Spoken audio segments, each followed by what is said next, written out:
唔小心，真係唔小心。你聽我講先，你點解唔小心法呢？我落機咁，我必經有一個站要轉車嘅，係啦。咁呢，我去到嗰個轉車站嘅時候，咁啱啊！佢喺呢一個中間個 A 場嗰度啊，擺咗一個類似 pop up 一欄檔仔啊，咁全部都係酒嚟嘅，係啦。咁咧咁啱咧，我架車咧又未咁快到，仲要喎，佢係有得俾你試飲㗎，即係我行埋去，跟住佢就遞咗杯酒俾我試，係啦，跟住我就唔小心試咗，哇！佢覺得哇好好飲啊！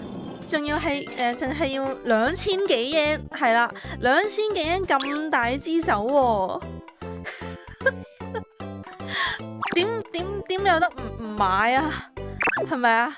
咁同埋兩支啫，咁我本身今次嚟呢，都諗住買啲酒嘅，咁我可能即係我而家買咗，咁我可能之後咪唔使去揾邊度買到酒咯，係啊。